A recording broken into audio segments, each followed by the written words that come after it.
পরাজয় মেনে পালাচ্ছে আমেরিকা। ট্রাম্পের ইরান মিশন কি তবে ধ্বংসের মুখে?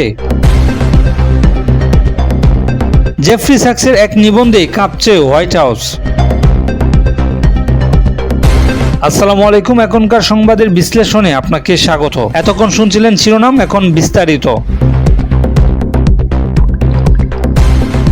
2026 সালের শুরু থেকে ইরানকে কবজা করার যে নীল নকশা হোয়াইট হাউস এঁকেছিল তা এখন চরম ব্যর্থতার মুখে। প্রখ্যাত অর্থনীতিবিদ জেফ্রি সাক্স এবং গবেষক সিবিল ফারেস এক বিস্ফোরক নিবন্ধে দাবি করেছেন, ইরান যুদ্ধে আমেরিকার পিছু হটা ছাড়া আর কোনো পথ খোলা নেই। ইসরায়েলি গোয়েন্দা সংস্থা মোসাদের দেওয়া শিরচ্ছেদ আক্রমণের ফাঁদে পা দিয়ে প্রেসিডেন্ট ডোনাল্ড ট্রাম্প এখন এক মরণ ফাঁদে আটকে গেছেন। তেহরানের শাসন কাঠামো ভেঙে ফেলার যে দিবাস্বপ্ন নেতানিয়াহু দেখিয়েছিলেন তা এখন বুমেরাং হয়ে খোদ আমেরিকার উপর আছড়ে পড়ছে।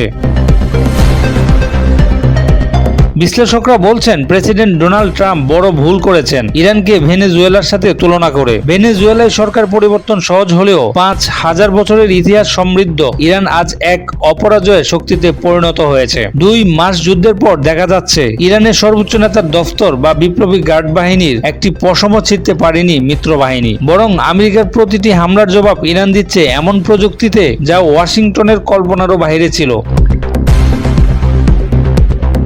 এই যুদ্ধের অর্থনৈতিক সমীকরণ আমেরিকার কপালে চিন্তার ভাঁজ ফেলে দিয়েছে। জেফ্রি স্যাক্স দেখিয়েছেন, ইরান যে ড্রোনটি মাত্র $20,000 তৈরি করেছে সেটি ধ্বংস করতে আমেরিকার খরচ হচ্ছে আকাশচুম্বী $40 লাখ ক্ষেপণাস্ত্র দিয়ে। সস্তা ড্রোন আর মিসাইল দিয়ে ইরান এখন হরমুজ প্রণালী আর মধ্যপ্রাচ্যের তেল গ্যাস শোধনাগারগুলোকে কার্যত জিম্মি করে ফেলেছে। আমেরিকার কয়েকশো কোটি ডলারের যুদ্ধ জাহাজগুলো এখন ইরানের সস্তা ড্রোনের সামনে বালির বাঁধের মতো অসহায় হয়ে পড়েছে।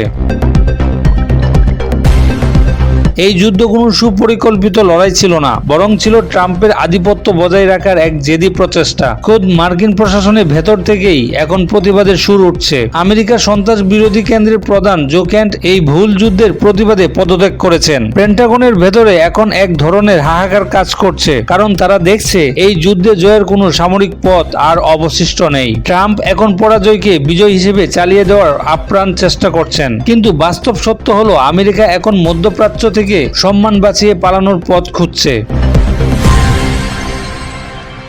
জেফ্রি স্যাক্সের মতে, আমেরিকা পিছু হটলে মধ্যপ্রাচ্যে ওয়াশিংটনের কয়েক দশকের দাপট ধূলিসাৎ হয়ে যাবে। ইরান এখন আরবের একছত্র অধিপতি হয়ে উঠবে এবং তাদের পাশে পাহাড়ের মতো দাঁড়িয়ে থাকবে রাশিয়া ও চীন। এই যুদ্ধ শুধু একটি সংঘাত নয়, বরং এটি প্রমাণ করে দিয়েছে যে আধুনিক যুদ্ধের প্রযুক্তিতে আমেরিকা আর আগের মতো অপ্রতিদ্বন্দ্বী নয়। তেহরানকে বসে আনতে গিয়ে ট্রাম্প কি তবে আমেরিকার বৈশ্বিক পতনের ঘণ্টা বাজিয়ে দিলেন? এই প্রশ্ন এখন বিশ্বজুড়ে তোলপাড় সৃষ্টি করেছে।